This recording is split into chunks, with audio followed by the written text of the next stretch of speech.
Okay, so here's the pattern. This fly was invented by Jim Aubrey in the 1970s. It originated in New Mexico and was created to imitate small redworms that are found in the San Juan River of New Mexico.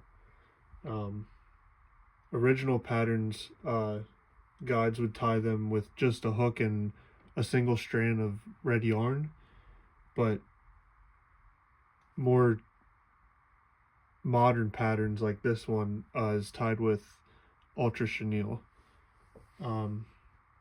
And they're tied in a wide range of colors, and today we will be tying it in red.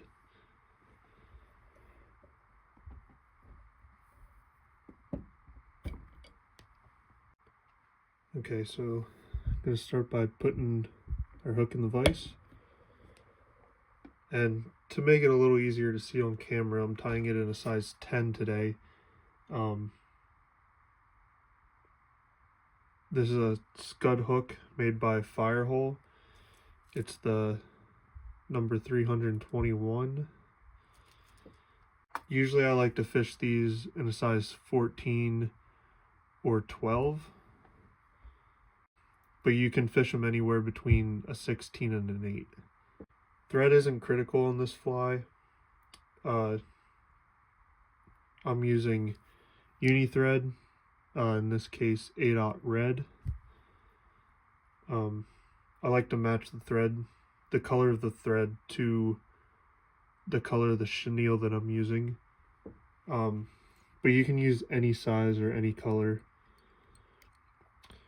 Okay, so we're just going to start our thread here.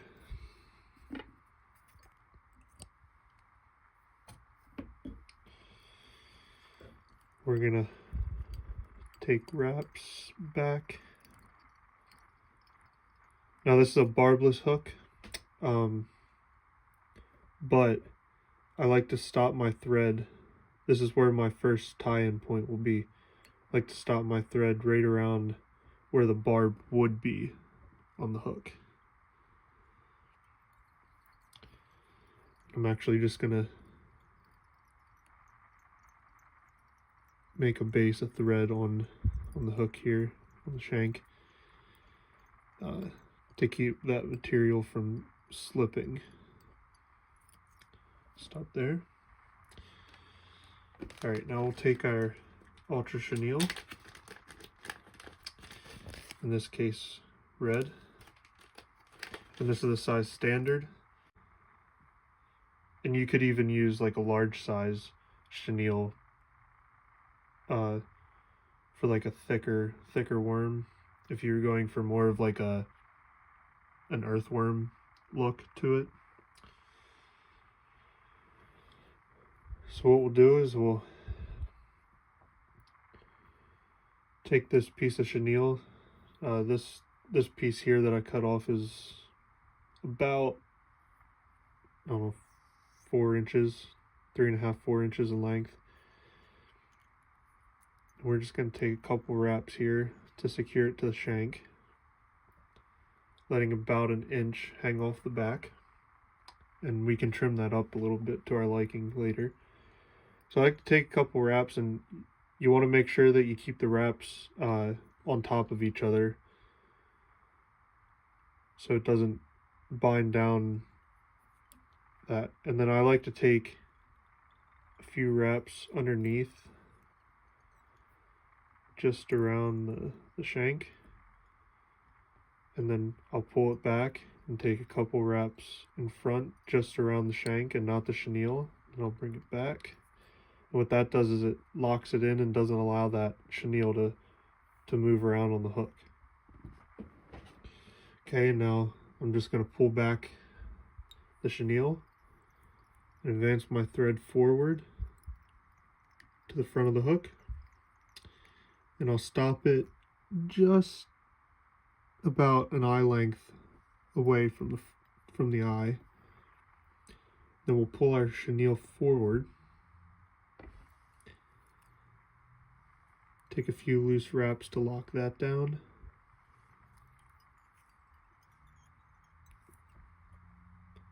Then here I like to pull it back and take a few in front, and then a few over top again, just like we did in the back, to keep that from spinning around the shank.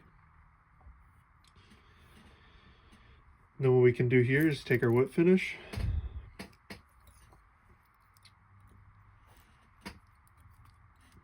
so I'll do a 4 to 5 turn whip finish. Just pull that chenille back out of the way.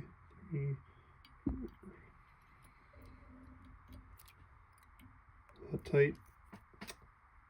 And then snip our thread.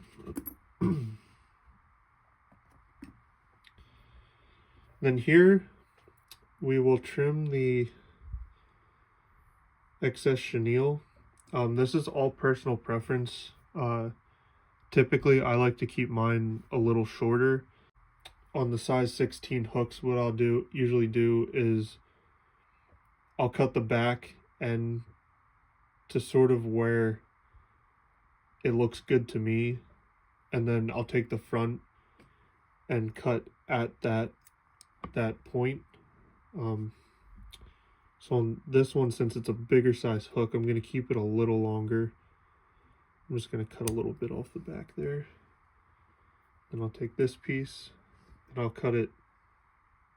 I'll keep the front a little longer and cut it just about there. And that even seems a little long, so I think I'm going to shorten that up a little bit. That looks good there. Now you can fish it just like this, but what I like to do is I like to take a lighter and just lightly touch the tips of the chenille, and what that does is it makes it more durable. It won't pull the fibers of the chenille off the yarn underneath, and it'll allow this fly to last through a lot of fish. So take our lighter and just kind of touch to it. You can see how that kind of just burnt the end just a little bit, securing those fibers on the yarn. See how it kind of comes to a point there. And I don't usually do it. I don't find it necessary because these flies are durable as is, but you could even touch it up with some head cement or UV cure on the threads underneath here, but I've never really found a reason to do that. This fly is a great pattern for trout, especially stockies. But if you are in New Mexico in the San Juan River, or in any river that holds small stick worms or aquatic worms, this is a great pattern to use. I've also found this pattern to work very well with panfish and bass in warm water situations, and I've even hooked into a couple carp using these in ponds and lakes. You can experiment with different colors, different hook sizes. You can even add a bead to the front of it to add more weight to it to help get down in deeper water and faster moving water. So that's the San Juan Worm. Hope you guys enjoyed the video. If you did, like and subscribe, and I'll see you on the next one.